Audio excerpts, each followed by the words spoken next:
Welcome back to Up Close. Never forget. That's the mantra to remember. Always the Holocaust. The Nazi extermination of 6 million Jews in World War II. Concentration camps, gas chambers, humanity at its worst.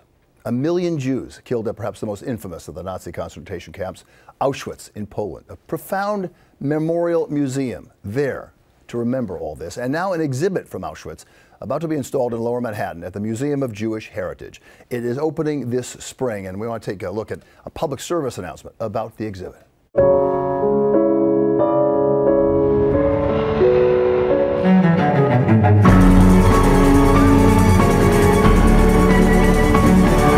Auschwitz exhibit opens this May. Tickets at Auschwitz.nyc. And joining us this morning, 2 of the museum board members who helped bring this exhibit and are in charge of talking about it. Abe Foxman, he's vice chair of the museum, and Dr. Ruth Westheimer. Yes, that Dr. Ruth, a trustee of the museum, each with very personal ties to the Holocaust. And welcome, both of you. Thank you so much. Bill. This is a profound exhibit. Tell me what's so important about it, Abe. Well, it's probably the most tragic, hideous place in the world. The people who brought it to Madrid brought it because he read a line in a book which said, "Today, Auschwitz is the most sacred place on earth." It's a place where 1 million Jews died, not only Jews, gypsies and gays and clergy and other people died. But it's a place today that 2 million people visit every single year. And in Madrid, 600,000 have been visited in the last year. And we thought it was important to bring it to New York. Because of our times, because of what we're experiencing. Bill, the gas chambers, the crematoria did not begin with bricks in Auschwitz. They began with words, hateful words, anti-Semitic words, words that weren't countered. And they eventually became the bricks that helped murder 1 million human beings. And we see anti-Semitic crimes on the rise in this country like maybe never before in the last couple of years. Yes, we see it everywhere. We see it even in this country. There's a rise of anti-Semitism globally. It's as if the taboos have been removed. It's as if it's okay now. It's okay to express. Memory plays a role, and people are forgetting.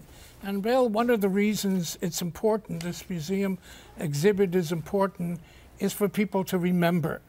I asked my father, when I began to understand that I survived, what does it mean? And I said to him, why did people in the camps barter bread for paper or soup for ink when a piece of bread meant the difference between life and death? And he said to me, because they worried. They worried whether people would ever know and remember. And so this is an opportunity to remember, but to learn. Learn what hate can do. Before I get to Dr. Ruth's family, you were separated from your parents by the Nazis, and you thought they had died. Well, I was raised as I was a hidden child. My parents gave me to my nanny. They went to the ghettos. She risked her life to save me, baptized me. They survived miraculously, came back, and she said I belonged to her. And it was a custody battle, but my parents succeeded. I'm here. And they survived. They survived. But there were times when you were a child you didn't think they did. I didn't know I had other parents.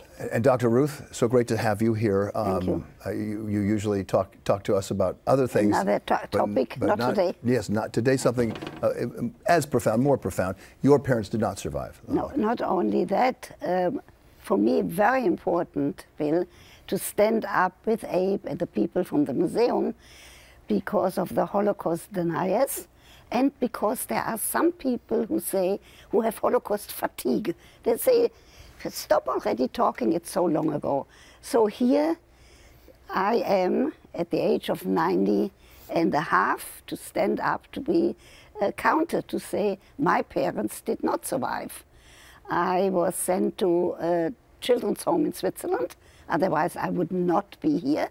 I would be part of those many children, 1 million children, who did not survive. Right. So I have an obligation to stand up and be counted. It's very sad for me to see any of these pictures, because the one thing that I'm doing every time, but I certainly want the museum to have that exhibit.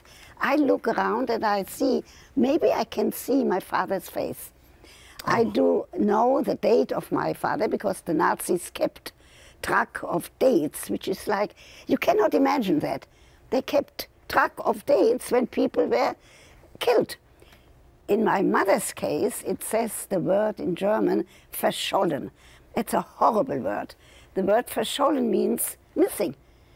I have no idea. So for me personally, this exhibit, Bill, is like a gravestone for my whole family.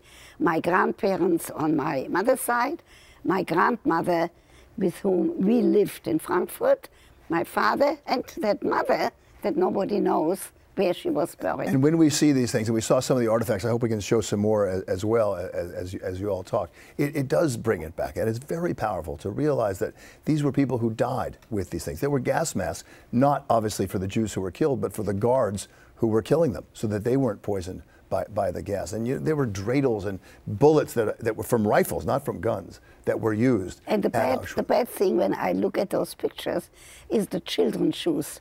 Now that I'm a grandmother, now that I have grandchildren, I just can't imagine. If I think about it, what was it that permitted men and women from a cultured country like Germany, from where I come from, the country from Goethe and Schiller and Heine and all of these many, many people, to be able to do something like that and then to live with that memory for the rest of their lives. We just saw a picture of 2 dreidels. Yeah, because Bill, it's not only, the exhibit is not only a testament to the evil that mankind can engage in, which certainly it is, but it's also a testament and a tribute to the humanity, to the desire of the victims, to want to live, to want to create, to want to be Jewish, to want to be human in the face of this inhumanity. And many of the artifacts, they're not only about the destruction, they're about life, they're about hope. Because the message basically is Auschwitz never again.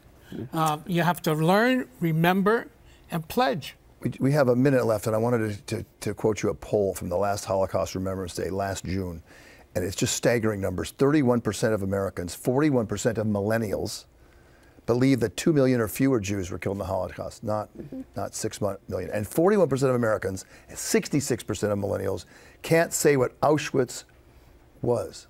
Finally, to your point, 52% of Americans wrongly think that Hitler came to power through force. We have much still to teach them about the history that is so alive in your consciousness. He was elected. He was elected. Democratically. Yeah. And that's why you, Bill, thank you for doing this, and everybody else who really wants to stand up to be counted has to come to the museum and visit the exhibit more than once. Because the one time that you visit, it's going to be so sad that you don't take it all in. You have to come more than once, and I'll go with you, Bill. I will go there, I promise you. With you. We're going to post it too right there, the exhibition on Auschwitz tickets, where you can get them. It's a profound exhibit. I thank you so much, both of you, Abe Foxman, Dr. Ruth, for coming on. I'd like to get you on another show and talk about this new documentary of yours. I'm ready. Okay, so ready. We'll get you another time, but thank you. Good luck, and thank you for coming on and talking about something that we should and hopefully will never forget. All right, thank you both very much. When we come back, politics, and what a week for President Trump, or maybe not. His former lawyer testifying against him, and the man who ran for president, boasting about what a great deal maker he is, leaves Vietnam and his summit with North Korea dictator Kim Jong-un without a deal, but with words of praise for Kim. What's going on here? Our political team weighs in next.